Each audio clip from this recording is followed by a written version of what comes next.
Rando, forêt, bivouac, raclette, pleine lune. Qu'est-ce que tu veux de plus? On va ensemble?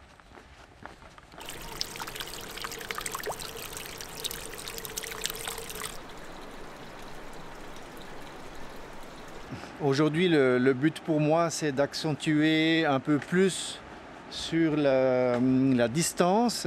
Je ne vais pas faire énormément de dénivelé, je pense à peu près 800, je pense un truc comme ça. Par contre, je vais être un peu plus long dans le kilométrage. J'ai un bon petit chargement. Vous voyez, j'ai pris le Nero avec moi. Le Nero a un bon chargement. De la nourriture, un petit peu de matériel, la tente, le couchage, enfin tout ça. Comme je l'avais dit, je continue un petit peu l'entraînement, la mise en forme, on va dire, ou la remise en forme, les tests avec le pied et ma blessure. On charge un petit peu là, on commence à augmenter. On est en ce moment, on arrive fin mai, donc il faut que gentiment je puisse être prêt, on va dire. Voilà, donc faut y aller là.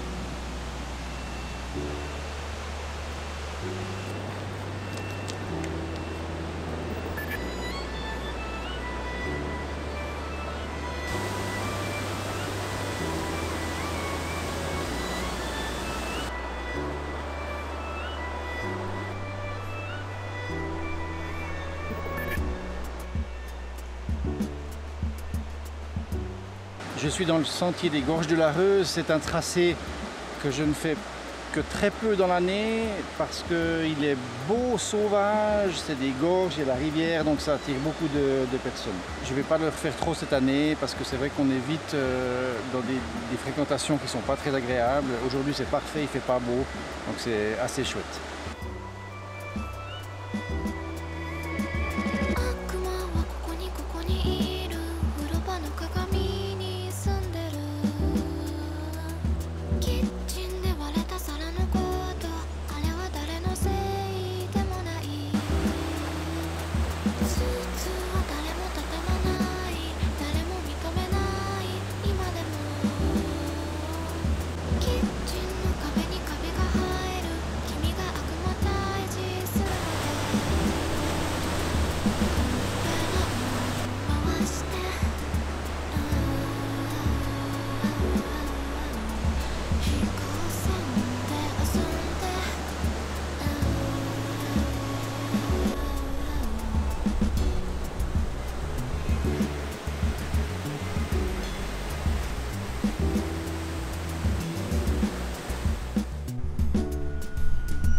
C'est très agréable de retrouver le jour un peu plus tard le soir.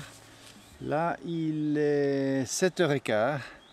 Je peux encore randonner facilement 1 heure, 1 heure et demie sans trop m'inquiéter pour le campement, pour le bivouac.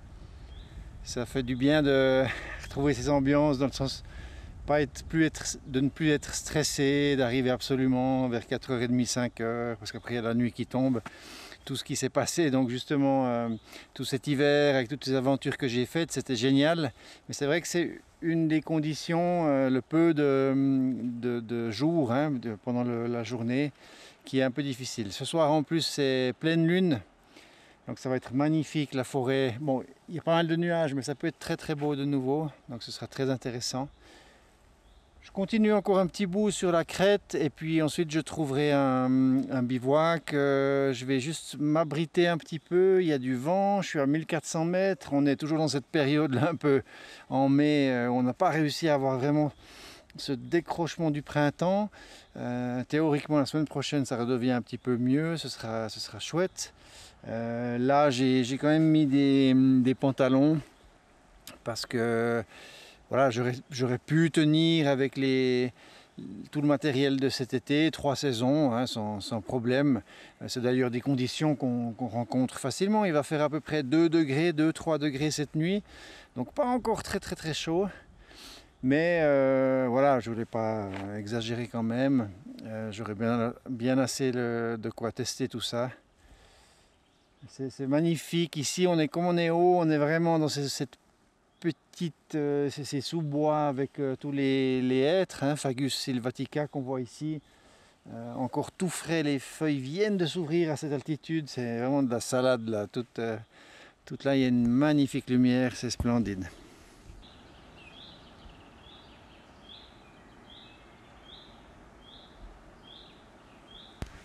Ouh, ça va être le coin. Ça va être mon petit coin. Regarde ça, c'est plat, il y a du bois. Fabuleux. Et la vue, avec le coucher de soleil, vue sur les rochers du miroir, il y a un foyer. Waouh! Ah ouais. Oh, regarde ça. Il y a tout ici. Il y a tout. Coucher de soleil à l'arrière. Bon, je suis sur la crête, c'est un peu venteux, mais c'est pas grave. Je vais juste checker un peu les arbres. Pas avoir de mauvaises surprises. Mais ici, ça va, ils ont l'air sains. Regarde ça, c'est parfait. Chambre avec vue, mon gars. Regarde ça. On a les rochers du miroir en face. Ok, vendu. Ça fait au moins... C'est tout le temps comme ça avec moi. Ça fait au moins 6 ou 7 lieux, disons, où j'aurais pu m'arrêter pour le bivouac. Je dis, allez, encore un petit bout, encore un petit bout, encore un petit bout. Là, c'est tellement la classe, fabuleux. Je suis heureux. Allez, boum, monter le camp, chercher du bois, tac tac. Bon, il y en a déjà pas mal, mais prendre un peu 2-3 gros pour la nuit, pour la lumière, pour le soir, passer un bon moment. Et puis là, c'est vraiment génial. En plus, ces arbres, ceux-là, j'ai confiance parce qu'ils sont tout rabougris, tout tordus, donc ils sont compacts, solides, plutôt que les longs élancés qui eux peuvent me faire plus de soucis. Là, il y a du mort, mais c'est rien, ça va pas péter ça. Parfait. Par contre, on voit bien dans quel sens le vent vient, hein. Si vous regardez bien, là, il y a la falaise, donc, hein. Et on voit bien que tout est tordu sur la gauche, donc ça veut dire que ça doit venir très fort par là, le vent. C'est vrai que là, la crête, elle est très fine. Je vais peut-être le regretter cette nuit, mais c'est tellement joli là. En plus, je peux un peu m'adosser ici, être un peu juste à l'abri du vent un petit peu. Après, bon, bah, dans la tente, voilà.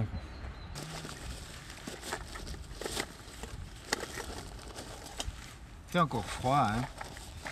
Il fait encore froid, mais de nouveau, je me suis mis dans un endroit où il y a du vent. N'importe quoi. Là-bas, j'avais des coins beaucoup mieux qu'ici. Là, je suis vraiment sur la crête, c'est assez fin la montagne. Du coup, il n'y a pas assez de forêt derrière pour casser un peu ce vent. Je vais me les peler cette nuit. Alors, comme ça fait un mois qu'il pleut, j'ai pris 2 petits allumes-feu. Hop.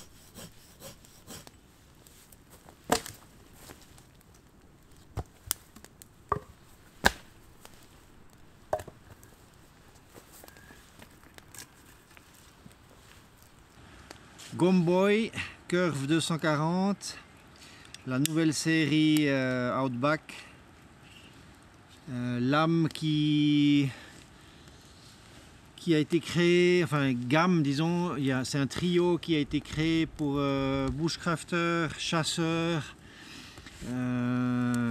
et autres enthousiastes.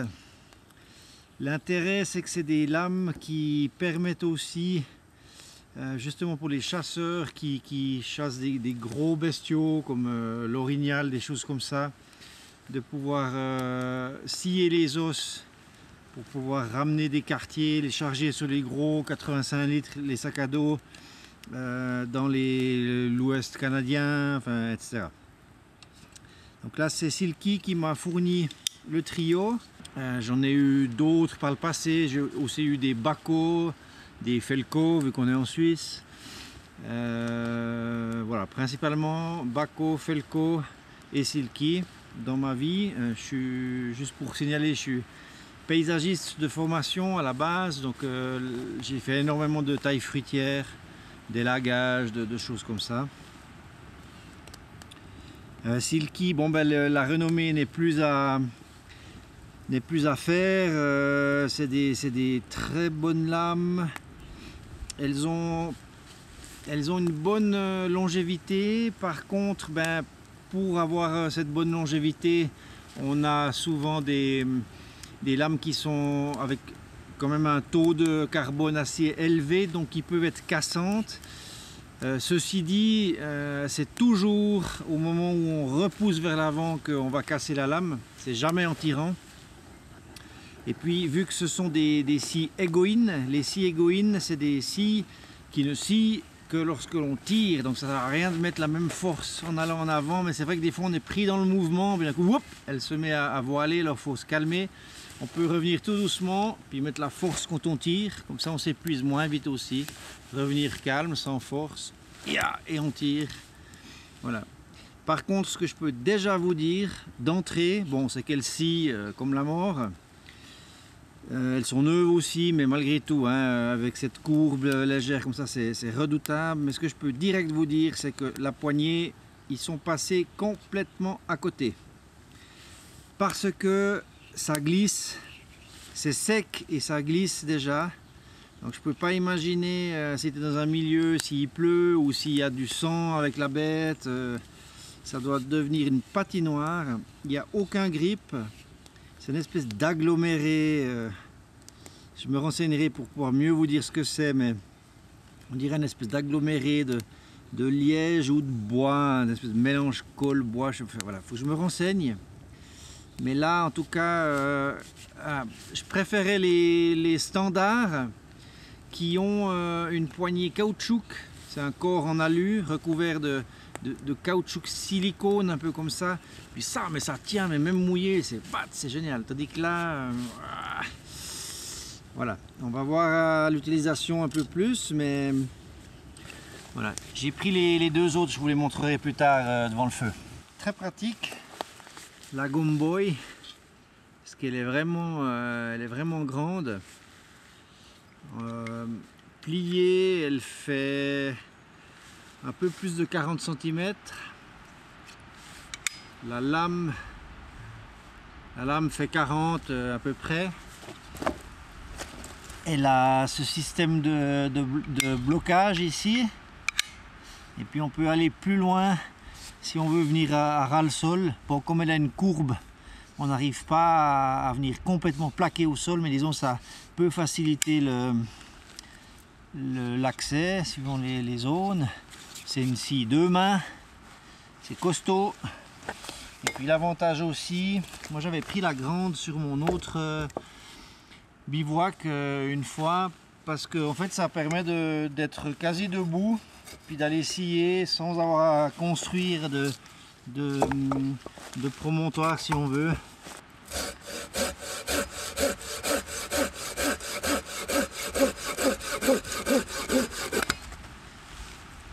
C'est quand même 8-9 cm, hein. Elle est efficace, c'est très efficace. Avec ça vous pouvez vous attaquer à des à des billons de 20 voire 30 cm hein, si vous voulez, il n'y a pas de souci.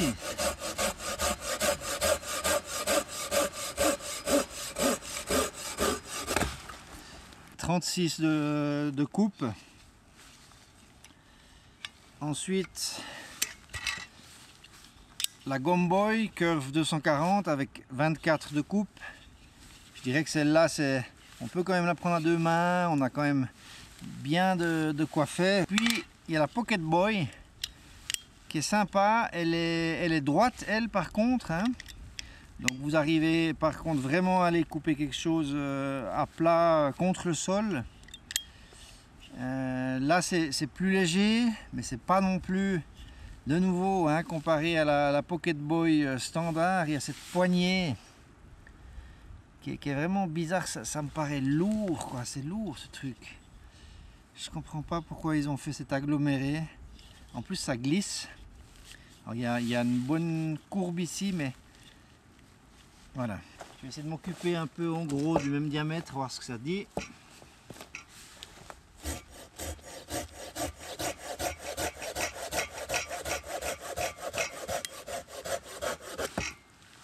Vous voyez que pour ce genre 6-8 cm, c'est tout autant rapide. C'est juste un peu plus contraignant parce que c'est plus petit, on doit être plus près de la bûche. Mais ça va très très bien. Hein. Pocket Boy, boum quoi. Après c'est sûr que la grande c'est fait pour coucher. Vous pouvez coucher des arbres secs sur pied, morts sur pied, puis ensuite les débiter à la hache ou ce que vous voulez pour faire des petites bûches.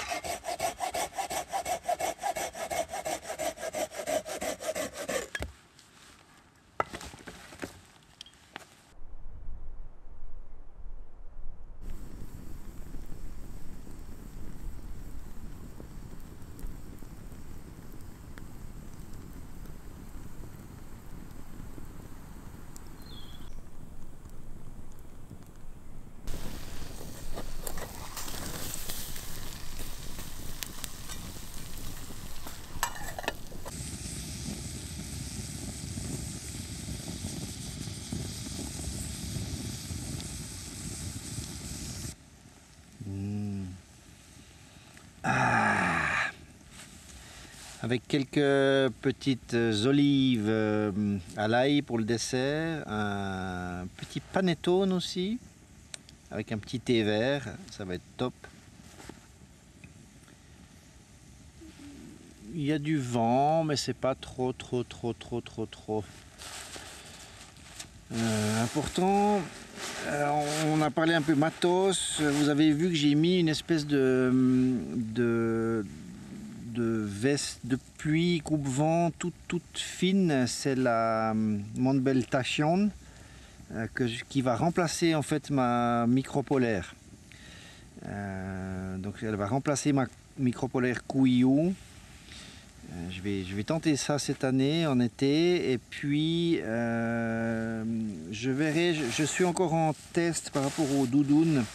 Ça c'est la X-Slide Down Anorak, donc c'est une doudoune en 900 Q1 bien chaude. C'est entre la micro doudoune et la doudoune on va dire, c'est pas tout à fait micro, c'est vraiment chaud. Elle a anorak, donc elle a seulement la fermeture éclair jusqu'ici, et puis elle a une grande poche kangourou qui passe à travers, comme ça, hein, ma main elle ressort là. Ce qui est assez sympa, c'est pas une poche fermée, mais c'est une poche kangourou quand même, complètement isolée par contre. Et puis cagoule réglable, tout bien, les cordons à la taille, au bout des bras et tout ça. Donc elle est assez sympa, je vais la tester. Et puis en tout cas là maintenant, j'ai le vent qui vient de face, j'ai bon chaud, elle me tient bien chaud. Elle est chouette. Elle fait 240 grammes. Et le poids de remplissage va s'afficher, je ne sais plus, mais j'en ferai une revue plus tard. Là je la découvre, hein, donc je ne veux pas trop en parler parce que c'est bien de pouvoir un peu tester les choses plus loin.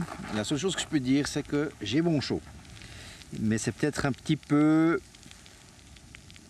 trop chaud vraiment pour l'été. À voir qu'est-ce que je pourrais prendre, je sais pas. À voir.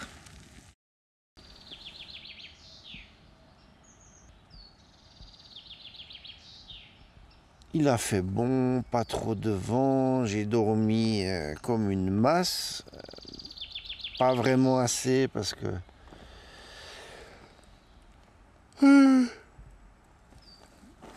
Pas vraiment assez dormi parce que je me suis couché un peu tard. Là, je me réveille tôt parce que je bosse ce matin. Donc, je vais faire un petit café tranquille et puis plier tout ça et redémarrer pour... j'ai 2 heures là à peu près de marche pour revenir à la maison. Le pied, ça va. C'est assez douloureux le matin quand c'est froid comme ça après une marche.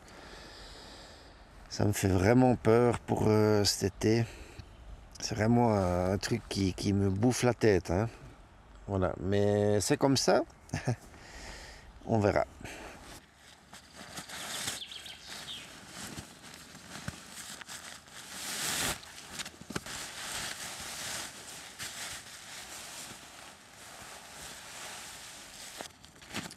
Cette année, la partie électronique sera plus importante. Je pars avec un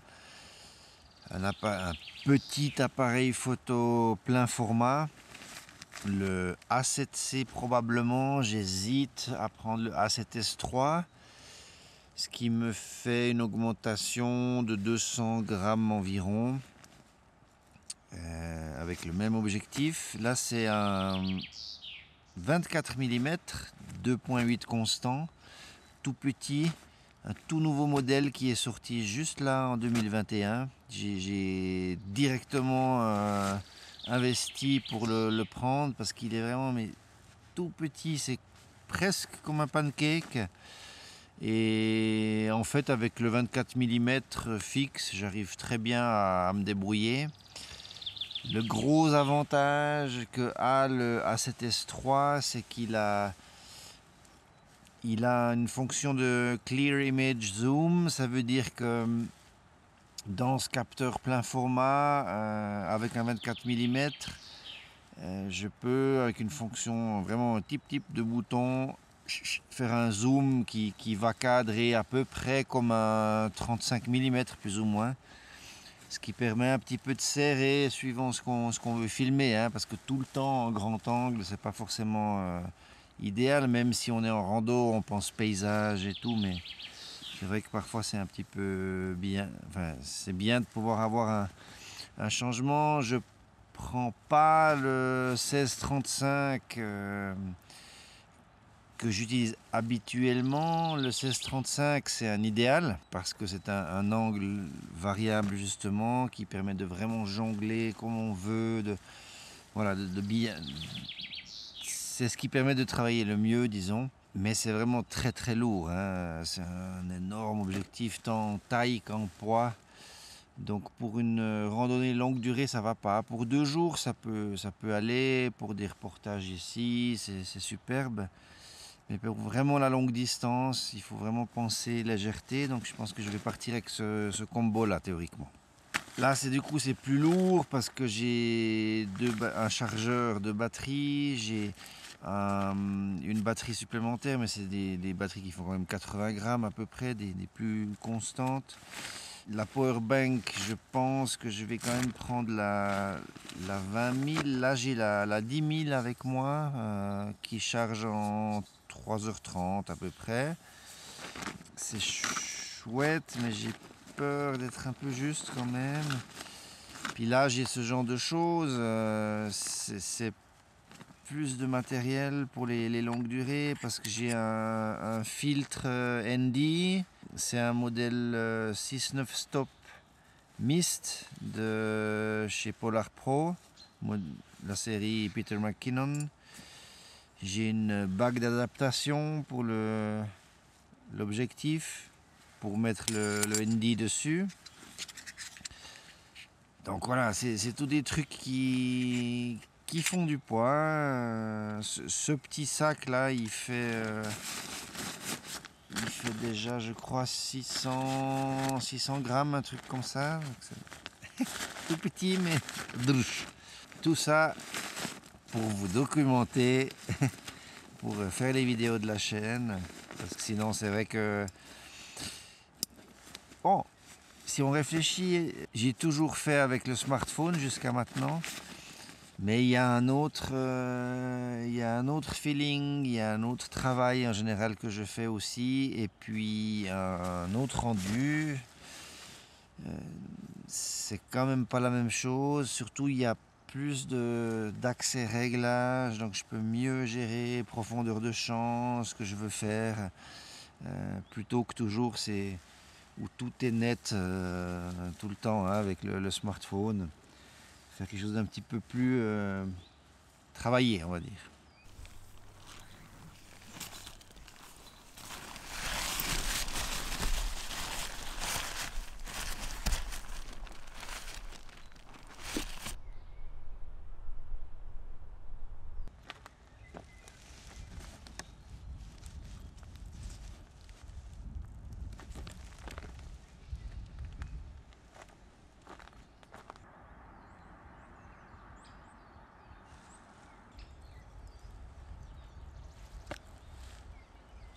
Retour un petit peu du beau et du chaud, je crois, cette semaine. On est content. Allez. Il a fait 2-3 degrés cette nuit. Je confirme, mon sac de couchage tip top parfait, donc il est tout bien revenu. J'ai eu super bon chaud, il est tout tout bien gonflé. Donc l'opération lavage du quilt, sac de couchage a réussi parfaitement. C'était pas le premier que je faisais, mais disons quand c'est une nouvelle marque, c'est la première fois pour un sac, on appréhende toujours un petit peu. Je vous invite à voir la vidéo qui va s'afficher là du lavage du quilt. Ça fait du bien de se réveiller en forêt, c'est toujours quelque chose qui est gratifiant, c'est des réveils différents. Moi, je me réveille toujours très sereinement quand je suis en forêt. Il y a un autre rythme, il y a un autre départ de journée. Je vous souhaite une très très belle journée. Je pense que je vais plus trop parler jusqu'à la fin de la vidéo. Je vais faire mon café tranquille, me remettre en marche et rentrer à la maison. À tout bientôt, bonne rando à vous, profitez bien, c'est le déconfinement aussi, il y a plein de belles choses qui s'annoncent. Et puis à tout bientôt pour une prochaine vidéo. Ciao, bye bye.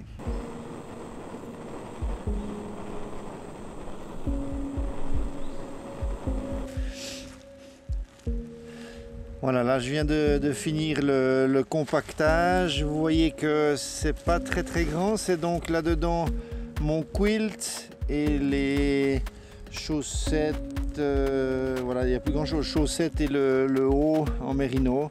J'ai sur moi quand même le caleçon long et puis ben, la doudoune. Mais c'est juste pour montrer que je compacte pas si compressé que ça en fait le quilt. Ça fait bien le fond du sac, c'est ce qui va en premier. C'est le sac étanche qui fait à la fois sac de pompe pour le matelas.